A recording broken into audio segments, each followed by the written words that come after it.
استغفار کئی چیزوں پہ استغفار ہوتا ہے، کئی چیزوں پہ، اور استغفار کا نفع ملتا ہے۔ کیا نفع ملتا ہے؟ وہ سورہ نوح کی آیت نمبر 10، 11 اور 12 میں اللہ نے بیان فرمایا کہ استغفار صرف گناہ سے معافی چاہنے کا نام نہیں، بلکہ استغفار کا تمہیں فائدہ ملے گا۔ کیا؟ رب فرماتے ہیں فَقُلْتُ اسْتَغْفِرُوا رَبَّكُمْ۔ جب حضرت نوح کی قوم قحط کا شکار ہو گئی، آزمائشیں آ گئیں، تو آ کے حضرت نوح سے کہنے لگے اب ہم کیا کریں؟ تو کیا کہا حضرت نوح نے؟ فرمایا فَقُلْتُ اسْتَغْفِرُوا رَبَّكُمْ۔ آپ نے فرمایا اپنے رب سے استغفار کرو، اپنے رب سے۔ انہوں نے قحط کی بات کی، انہوں نے کہا کہ کھیتیاں اجڑ گئی ہیں، بارش نہیں ہو رہی، قحط کی بات کی۔ آپ نے کیا کہا؟ استغفار کرو، کیوں کہ انہو کان غفارا، بے شک اللہ بڑا ہی بخشنے والا ہے۔ وہ کیا کرے گا؟ یرسل السماء علیکم مدرارا، وہ تم پر موسلا دار بارش برسائے گا۔ جب تم استغفار کرو گے تو اللہ موسلا دار بارش برسائے گا، وَيُمْدِدْكُمْ، اور وہ تمہاری مدد کرے گا۔ استغفار کرنے والے کی اللہ کیسے مدد کرے گا؟ بِأَمْوَالٍ وَبَنِينَ، تمہیں مال بھی عطا کرے گا اور بیٹے بھی عطا کرے گا، بارش بھی دے گا استغفار کرنے والے کو، اور مال اور اولاد سے اس کی مدد بھی کرے گا۔ وَيَجْعَلْ لَكُمْ جَنَّةٍ وَيَجْعَلْ لَكُمْ أَنْهَارًا، اللہ تمہیں جنت بھی عطا کرے گا، تمہیں نہریں بھی عطا فرمائے گا، تمہارے لیے جنت بھی بنائے گا، انہار بھی بنائے گا۔ توبہ کا، استغفار کا تمہیں یہ فائدہ ملے گا۔ ایک استغفار، ہمارے بزرگوں نے وہ لکھا ہے کہ جب انسان کو اللہ نعمتیں دیتا ہے تو پھر رب کا حکم ہے کہ اس پر شکر بھی کرے، نعمتوں پر اللہ کا شکریہ نہ کرنے پر بھی استغفار کرنا چاہیے کہ اللہ تو نے بڑا کچھ دیا تھا پر میں شکر ادا اس پر بھی۔ ہمارا تو اب یہ حال ہے کہ جو ہمارے پاس چیزیں ہیں وہ ہم کہتے ہیں یہ تو میرا حق تھا، لیکن جو نہیں وہ مجھے فٹافٹ ملنی چاہیے۔ مطلب اگر میرے پاس صحت ہے تو اس کو میں اپنا حق سمجھ لیتا ہوں کہ یہ تو میرا، یہ چونکہ ٹھیک ہے جی، یہ تو صحیح ہے، تندرستی ہے، یہ تو ٹھیک ہے، لیکن کہا کوئی نہیں، وہ ذرا مل جانی چاہیے۔ اولاد تو میرے پاس ہے، وہ تو میرا حق تھا، میرا رائٹ تھا، معاذ اللہ، وہ تو ہم نے حق بنا لیا۔ اور میرے پاس بنگلہ کوئی نہیں، وہ مجھے فٹافٹ مل جانا چاہیے۔ بھئی یہ کس طرح تیرا حق تھا؟ کس حساب سے؟ یعنی جو چیزیں ہیں ان کو سنبھالنے کی فکر نہیں ہے، اور جو نہیں ہے ان کے طلب کی فکر لگی ہوئی ہے۔ شکر نعمت کو محفوظ کر دیتا ہے، شکر نعمت کو محفوظ کر دیتا ہے، اور ناشکری نعمت کو لَئِن شَكَرْتُمْ لَأَزِيدَنَّكُمْ وَلَئِن كَفَرْتُمْ إِنَّ عَذَابِي لَشَدِيدٌ۔ اللہ فرماتے ہیں شکر کر، میں تیری نعمتوں میں اضافہ کر دوں گا، اور ناشکری کرے گا تو عذاب دوں گا۔ شکر نہیں نہ ہوتا، شکر نہیں ہوتا۔ دیکھیں نا، 100 روپے ابا جی نے دیا ایک بچے کو، اور اس کو کہا کہ جا دکان سے کچھ چیز لے آ، تو وہ 100 روپیہ اس نے رستے میں جاتے کہیں پھاڑ دیا یا گوا دیا، تو اب وہ والد سے دوبارہ 100 مانگتا ہے، تو والد کہتا ہے کہ پہلے 100 کا تو نے کیا کیا؟ نہیں سمجھ رہی آپ کو میری بات؟ پہلے 100 کا کیا کیا؟ تو وہ کہے گا کہ بابا میرا دل کرتا تو میں نے پھاڑ دیا۔ جوان بچہ ہے، سمجھدار ہے، 12-14 سال کا ہے، میرا دل کیا تو میں نے پھاڑ دیا، ختم ہو گئی بات۔ ابا نیا 100 دے دے گا؟ سبحان اللہ، کتنے خوش ہو کے آپ کہہ رہے ہیں نہیں دے دینا، تو یہ کیسے ہو سکتا ہے؟ بھائی کروڑ پتی والد بھی ہو تو 100 کا نوٹ دوبارہ دیتا کیوں؟ باپ بیٹا نہیں اس کا پیار نہیں، کیوں نہیں دے رہا؟ وہ کہتا تو نے میرے پہلے 100 کی قدر نہیں ڈالی، نیا تجھے کیسے مل جائے؟ تو نے خیال ہی نہیں کیا، تو نے جدوجہد ہی نہیں کی، تو نے۔ حضرت مولا رومی نے مثال دی ہے، جناب رومی فرماتے ہیں کہ بغیر محنت کے لوگوں کو اللہ نے نعمتیں دی ہیں تو انہوں نے شکر ہی نہیں ادا کیا۔ اندھے سے پوچھ آنکھ کی قدر کیا ہے، پوچھ اندھے سے، پوچھ معذور سے کہ ٹانگوں پہ چلنا کتنی بڑی نعمت ہے۔ کبھی پوچھ اس سے جس کا مکان تو ایک کنال میں ہے پر رونے والا بچہ کوئی بھی نہیں۔ پوچھ اس سے جس کی جیبیں دولتوں سے بھری ہوئی ہے پر کوئی نہیں کہتا کہ ابا 10 روپے دینا۔ پوچھ یہ کتنی بڑی تکلیف ہے۔ حضرت رومی نے لکھا ہے، وہ فرماتے ہیں کہ ایک والد تھا، اس نے بڑی دولت کمائی تھی تو اس کا بیٹا بے دریغی اڑاتا رہتا تھا، کبھی ادھر پیسے بھگا دیے، کمائے نہیں تھے نا، محنت نہیں نہ کی تھی، کمائے نہیں تھے۔ والد بڑا سمجھاتا تھا پر سمجھ نہیں آتی تھی، لیکن اس کے ابا کے ذہن میں ایک بات آئی، وہ کہنے لگا بیٹے یار میں کنگال ہو گیا، وہ اچانک حالات خراب ہو گئے، ایک آنا مجھے چاہیے، دوائی خریدنی ہے۔ کہیں سے لے کے آؤ. اس نے کہا ابا مسئلہ ہی کوئی نہیں, یار ہی بڑے, بہت سارے لوگوں کے ساتھ رات میں جاتا ہوں روٹی کھانے ہوٹل میں, کئی ہیں جو میرا انتظار کر رہے ہوتے ہیں, فیس بک والے اور جناب وہ سیلفی والے, بڑے سارے ہیں جو کہتے ہیں تیرے بغیر گزارا ہی نہیں. بڑے ہیں جو روز سویرے اٹھ کے پہلے مجھے السلام علیکم کا میسج کرتے ہیں, پھر اس کے بعد کسی اور سے. بڑے ہیں, کوئی مسئلہ ہی نہیں.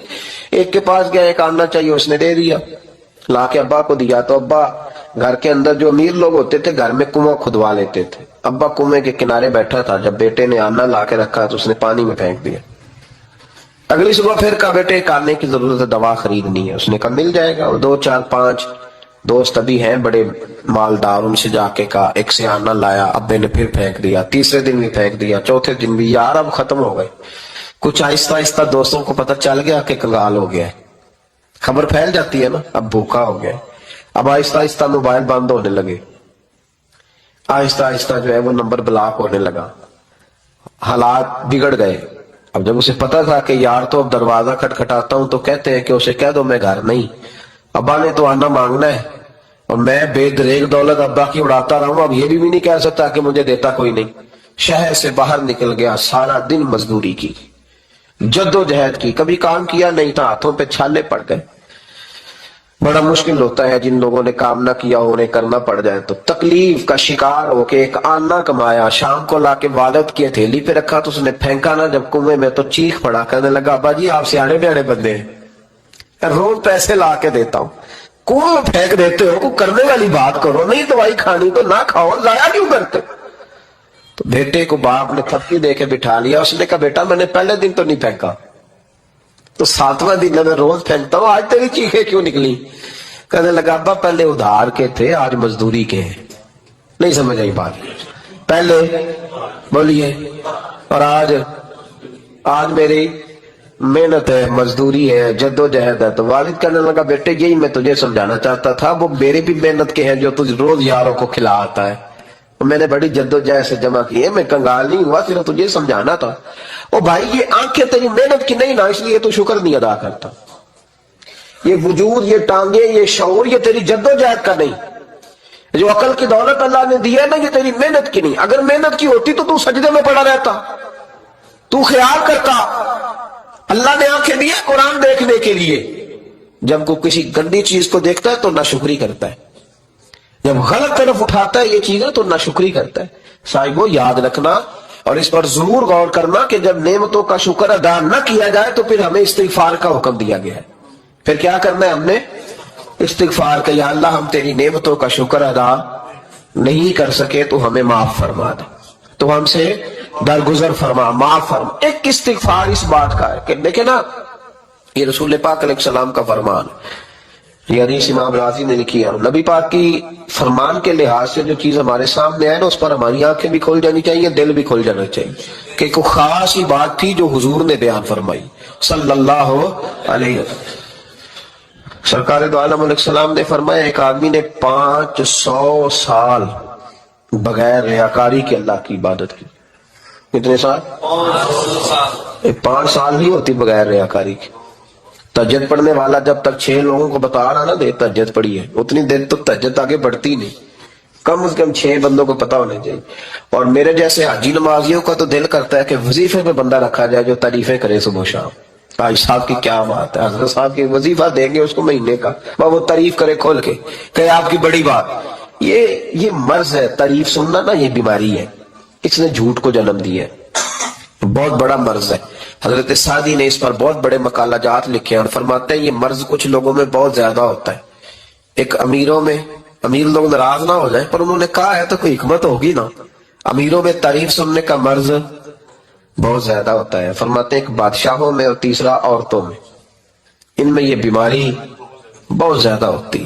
کوئی تعریف نہ کرے تو خود اپنی کرنی شروع کر دیتے ہیں, خود ہی کہہ دیتے ہیں کہ کیا بات ہے, میرے ابا جی تے وہ تے 100 ہل چلتا سی تے 150 بندہ ٹکر کر, ابا جی چھڑ تو دس تیرے کنے چل دے, تیرے کو کنے بندے روٹی کھاتے, اپنی بات کرنا. اقبال کہتے تھے تو وہ آباد تمہارے ہی مگر تم کیا ہو, ہاتھ پہ ہاتھ درے منتظر فردا, ابا جی کی دادا جی کے چھوڑ اپنی کر, ہمیں تو تیرا پتہ ہے تو اپنی بات کر, تیرے اندر بھی کوئی چیز ہے کہ نہیں. ابا دادا تو سب کے بڑے ہیں, حضرت آدم کی اولاد ہے تو حضرت آدم نبی تھے, تو باپ دادا تو سب کے بڑے بڑے ہی ہیں، بات یہ ہے کہ اپنی بات کرنی چاہیے نا.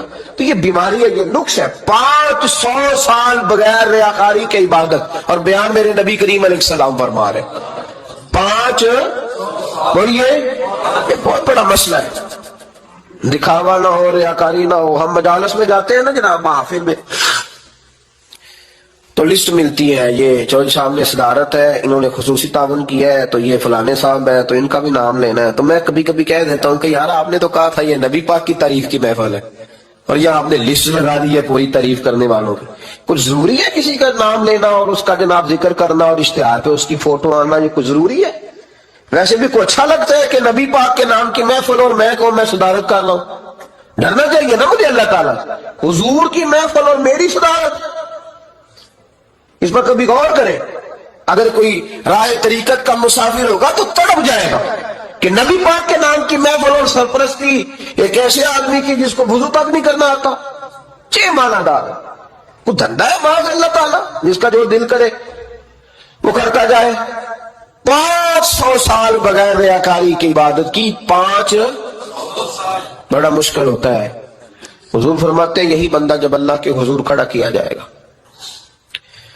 تو رب کریم اس سے کہے گا کہ چلو اس کو میرے فضل سے جنت میں لے جاؤ.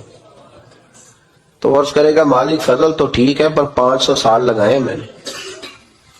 5 وہ مولوی صاحب میری طرح کے بیچارے جو امام مسجد ہوتے ہیں نا، تو وہ بھی کہتے ہیں جب میں آیا تھا تو 30 بچے تھے مسجد میں، اب 80 ہو گئے.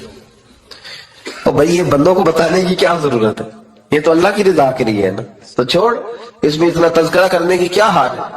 500 سال اس نے لگائے، بہت بڑا یا اللہ 500 سال لگائے اور تو کہتا ہے کہ اس کو میرے فضل سے لے جاؤ. تو رب کریم نے فرمایا چلو کوئی نہیں، پھر انصاف کر لیتے. الٹی آنکھ کی روشنی نکال کے ترازو کے ایک پلڑے میں رکھو اور 500 سال کی بغیر ریاکاری کی عبادت دوسرے پلڑے میں رکھو. کبھی اس مریض سے پوچھنا جس کو ڈاکٹر کہہ دیتا ہے کہ تیری آنکھ کا علاج نہیں ہو سکتا. بے بس ہوتے ہیں ڈاکٹر، جواب دے جاتا ہے شعور. پوچھ کبھی اس شخص سے، کو کہتے ہیں بس جناب اب آپ اپنی آنکھیں موجود ہونے کے باوجود آپ دیکھ نہیں سکتے، اتنی موٹی آنکھ لگی ہوئی ہے، لیکن روشنی اللہ چاہے تو دیتا ہے، نہ چاہے تو نہیں دیتا. 5 ایک آنکھ کی روشنی ایک پلڑے میں رکھ لو اور دوسرے میں 500 سال کی عبادت رکھ دی. اللہ اکبر. تو رب کریم نے فرمایا اب تولو. جب تولی تو وہ عبادت تھوڑی تھی اور ایک نعمت زیادہ تھی. اللہ نے فرمایا یہ تو بھائی اس کو تو 500 سال دیے تھے، یہ تو ایک نعمت کا شکر نہیں ادا کر سکا، پکڑو اس کو دوزخ میں ڈالو. ایک کر کے کیا آیا ہے، پکڑو جہنم میں ڈالو، اس کو لے چلو. ترمذی شریف کے لفظ ہے، نبی پاک نے ہمیں سمجھایا اور ایک جملے میں ساری بات ختم کر دی. حضور فرمانے لگے تو اللہ کی